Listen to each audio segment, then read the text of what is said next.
Hey guys, what's up? It's Snake here, and this is going to be my first video in a 3-video series that I'm doing for TGN Idol.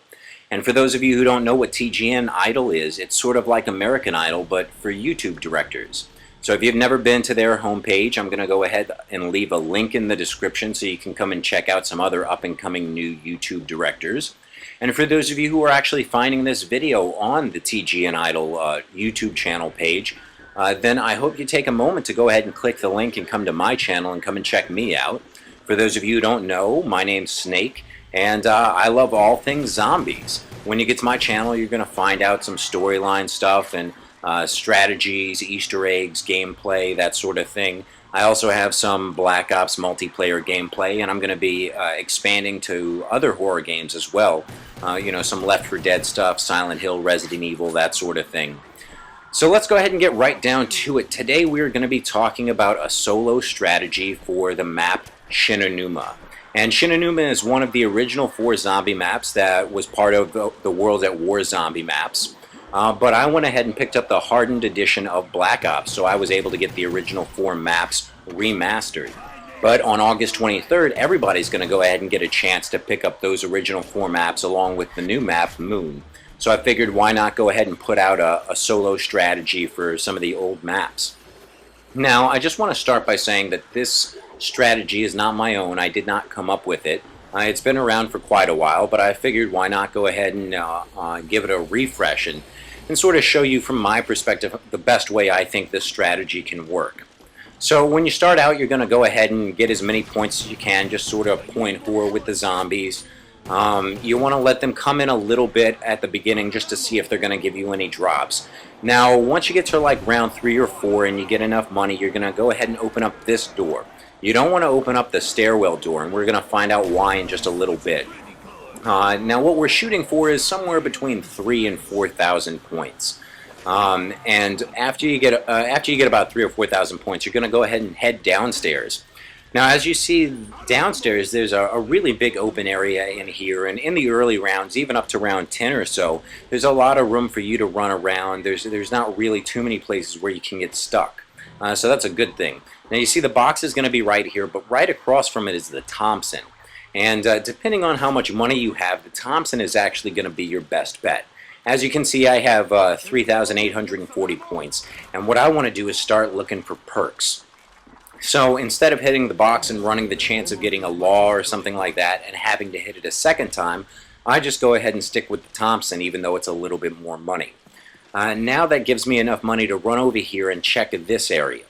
Now the way this works, the way the map works is there's $4,000 doors that lead into these open areas that then have huts at the back of them, and each of the huts have 750 point doors. Now, as you just saw, the perks are actually random. They'll sort of cycle through all the different possibilities, and then one will just be randomly chosen. Now, I got lucky and I got Quick Revive, but it could be any of the original 4 perks. Quick Revive, Speedy Cola, Juggernog, or Double Tap. Now, what you want to do after that is you always want to come back here where the box is and sort of have your back facing that doorway in between the box to your left and the Thompson to your right.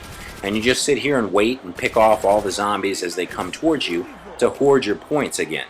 Now behind me to the left is going to be the door to the comm room. That's the last area you want to go to. To the right is the stairwell that leads up to the spawn, but since we didn't open it, we don't have to worry about the zombies coming in.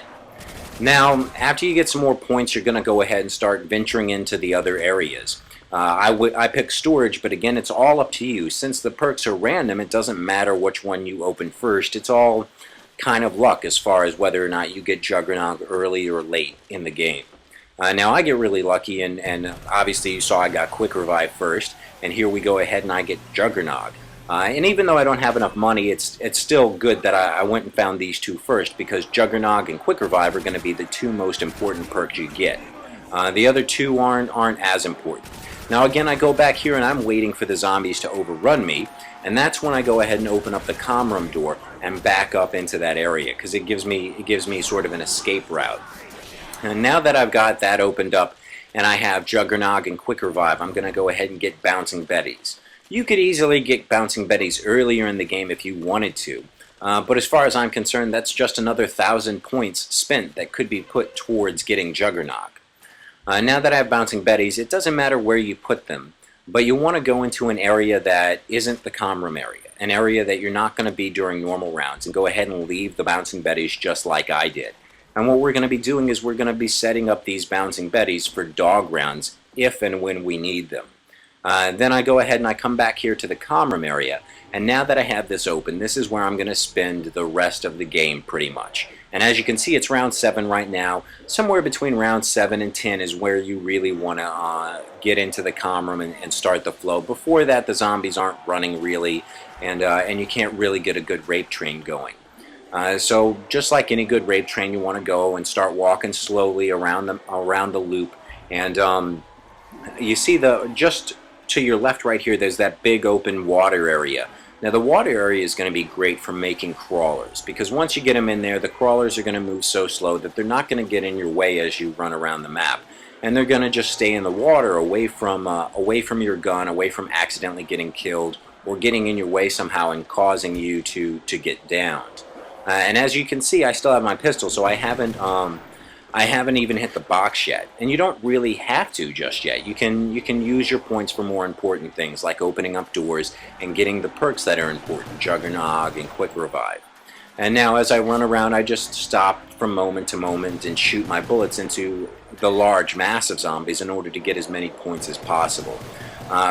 Good point, you see right here we got this hut. Now you don't want to stop inside the hut just in case the zombies come through like that guy did. But stopping right here and firing back behind you, you have a lot of open space to your right. So it's a good area even if the zombies start to catch up to you from behind for you to be able to escape. And that's going to be the key to running this route, is making sure you choose the right moments when to turn around, just like with any good rape train. Now let's go ahead and talk about the other perks. We got Double Tap and Speedy Cola. And Speedy Cola is not actually as important as it is in some of the other maps, because you always have time to turn around in the rape train. Turn around and keep running and take your time to reload. Double Tap, however, does really help out if your primary weapon is going to be some sort of light machine gun or submachine gun or something along those lines. As far as weapons go, the DG2, that's exactly what you want to get. It doesn't matter what your primary weapon is, your secondary should definitely be the DG2. The great thing about it, aside from the fact that it's awesome, just like it is in in Numa, it's electricity. So when you fire it into the water, you don't even have to aim. It just kills everything that's in the water, which makes it an awesome, awesome weapon. And of course, monkey bombs are really going to help you out in case you need to pick up a drop and the zombies are all over it and you can't get to it in time. It's really good to throw zombies off to the side and get them out of your way for a brief second. Now, as you see, I did just open up the door to the comm room. And preferably, you want to keep it closed even throughout the whole game. The only two reasons why you should ever be opening this door is A, if Juggernog it turns out to be the perk that's behind this comm room door, or if you're hitting the box and the box disappears and comes here and you still haven't gotten the weapons you're looking for. Now, I don't know why, but I really, really wanted to get the ray gun, and the box wasn't giving it to me, so that's why I kept going back. But in the end, you can really win, not win, but you can really get to high rounds with just the Thompson and the DG2. So now we're here, and I know I'm setting up the Bouncing Betties in the comm room even though I said not to, and that's because the dog round was just about to happen, and I knew, I was counting, I saw that 19 was coming and the dog round was coming. So as you can see here, I went ahead and threw down 4 Bouncing Betties, and all I'm doing is I'm letting the dogs chase me over the Bouncing Betties, and it's a one-hit kill. So what happens too is as you get into higher rounds, because with Black Ops there isn't a limit to the amount of zombies that spawn in, or if there is, it's really high up there. It's like past round 50. So what that really means for us is as we progress into the higher rounds, there'll be a point where we may very well run out of ammo before we get to the dogs, and you don't want to have to just buy some crappy gun off the wall or chance getting a crappy gun from the box just to fight the dogs. So the Bouncing Betties really give you a way to get around that and be able to wait out until you get the max ammo. And of course, if you get bored sometimes just running the same route, you can always have fun with the Bouncing Betties and kill your rape train that way.